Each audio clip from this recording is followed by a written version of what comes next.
वालेकुम स्टूडेंट्स। तो आज हम ह्यूमन रेस्पिरेटरी सिस्टम के कंपोनेंट्स, उनके पार्ट्स के नाम, उनका स्ट्रक्चर, इनका फंक्शन पढ़ेंगे। तो सबसे पहले देखते हैं रेस्पिरेटरी सिस्टम किसे कहते हैं।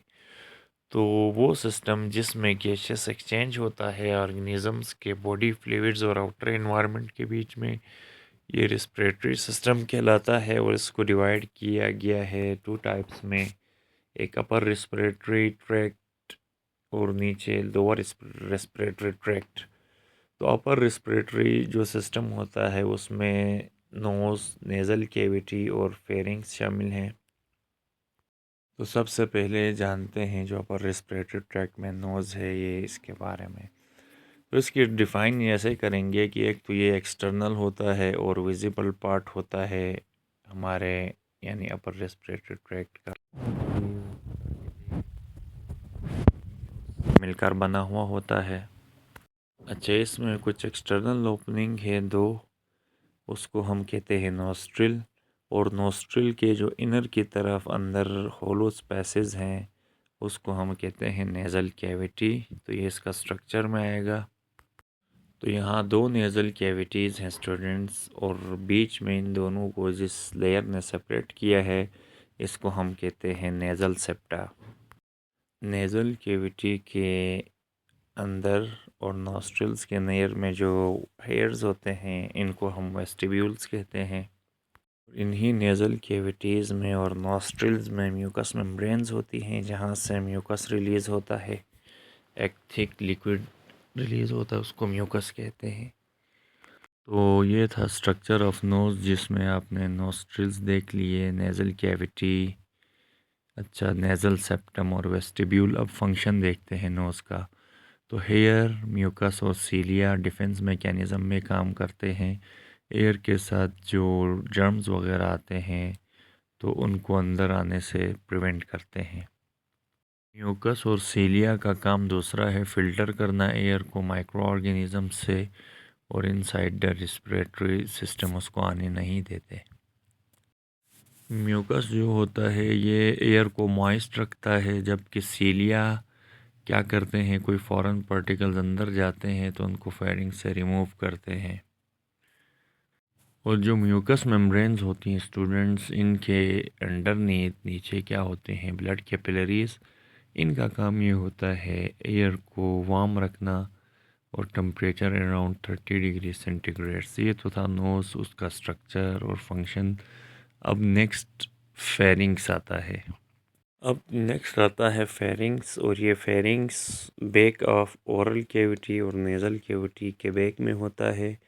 और ये डाइजेस्टिव सिस्टम और रेस्पिरेटरी सिस्टम का कॉमन जंक्शन है। ह्यूमन फेरिंग्स के तीन जंक्शन है देखें। एक तो यहाँ नेज़ल कैविटी से जो आगे जा रही है लाइन, इसको नेज़ोफेरिंग्स कहते हैं। और नीचे ओरल कैविटी माउथ से ओरोफेरिंग्स, और फिर नीचे जाके ये लैरिंग्स में मिल जाता है तो इसको लैरिंगोफेरिंग्स बोलते हैं। तो ये 3 सेक्शंस हैं। तो ये इसके अपने पॉइंट्स याद रखने हैं, इसका स्ट्रक्चर वगैरह। अब लोअर रेस्पिरेटरी सिस्टम पे आते हैं, या लोअर रेस्पिरेटरी ट्रैक्ट। तो लोअर रेस्पिरेटरी सिस्टम में इंक्लूड है लैरिंग्स, ब्रोंकाई, ट्रेकिया, ब्रोंकाई और लंग्स। अगर हम लैरिंग्स की बात करें तो ये हमारे पास टॉप ऑफ द ट्रेकिया में होते हैं ये, और बिलो द फेरिंग्स होते हैं। और लैरिंग्स मसल्स और कार्टिलेज का बना हुआ है। और लैरिंग्स में दो यहाँ कार्टिलेज स्ट्रक्चर होते हैं, एक तो एपिग्लोटिस है। तो एपिग्लोटिस जो है ये लैरिंग्स ऊपर की तरफ अपवर्ड रेज होती है, जबकि एपिग्लोटिस डाउनवर्ड मूव होता है या प्रेस होता है, और फिर ये ग्लोटिस को कवर कर लेता है, जिसकी वजह से यानी जो फूड या लिक्विड्स वो रेस्पिरेटरी सिस्टम में या विंड पाइप में नहीं जाते, ट्रेकिया में। और नीचे जो ओपनिंग होती है लैरिंग्स के वो ग्लोटिस कहलाती है। इसके अलावा यहाँ वोकल कॉर्ड्स हैं। इस वोकल कॉर्ड का काम ये होता है कि साउंड्स प्रोड्यूस करना। इसके बाद ट्रेकिया है। ट्रेकिया को विंड पाइप भी कहते हैं, या इसको मेम्ब्रेनस ट्यूब।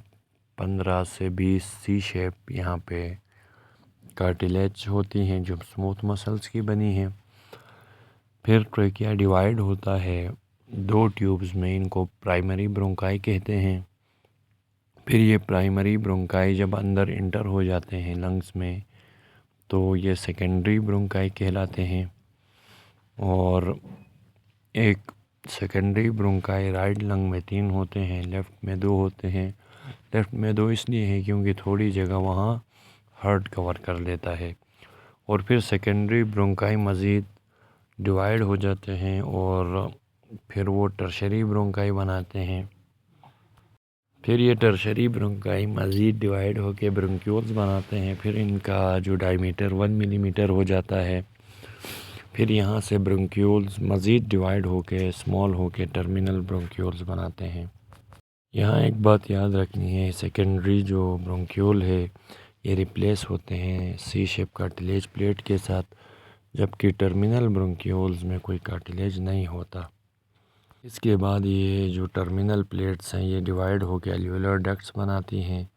फिर अल्वेओलर डक्ट्स डिवाइड हो जाती हैं मज़ीद और एयर फिल्ड चैम्बर्स बनाती हैं जिनको अल्वेओलाई कहते हैं। और अल्वेओलाई वो साइट है जहाँ इन्वायरमेंट और बॉडी फ्लूइड्स के दरमियान गैसियस एक्सचेंज होता है। और एक लंग में 700 मिलियन अल्वेओलाई होते हैं और अल्वेओलस की वॉल 0.1 माइक्रोमीटर थिक होती है। और यहाँ पे एक डेंस नेटवर्क होता है कैपिलरीज का। यहाँ थिन फ्लैटेंड सेल्स होते हैं जो डिस्टेंस को रिड्यूस करते हैं और डिफ्यूजन ऑफ गैसेस इजीली हो जाता है। यहाँ 2 प्रोटीन कोलेजन और इलास्टिन हैं जो कि एल्वेओलाई को एक्सपेंड और रिकॉइल करते हैं जिससे गैसियस एक्सचेंज में आसानी होती है। इसके बाद जो लास्ट पार्ट है लोअर रेस्पिरेटरी ट्रैक्ट का वो लंग्स है। तो यहाँ हम आपको बताते हैं लंग्स के बारे में। लंग ऑर्गन्स ऑफ रेस्पिरेशन है और ये कोनिकल शेप होते हैं और इन लंग्स के नीचे डायफ्राम होती है, एक शीट ऑफ मसल, और उसके ऊपर एपेक्स में जो है ना क्लेविकल होती है जो शोल्डर बोन या हम कहते हैं उसको। और राइट और जो लेफ़्ट लंग है उसको सेपरेट किया है एक मेम्ब्रेन ने, वो मीडिया स्टेनम कहलाती है, लंग्स के बीच में होती है। और इसके 2 लोब्स होते हैं स्टूडेंट्स जो आप देख सकते हैं। लेफ़्ट लंग में 2 लोब्स हैं, सुपेरियर लोब और इन्फीरियर लोब, जबकि राइट लंग में सुपेरियर लोब, मिडल लोब और इन्फीरियर लोब्स होते हैं।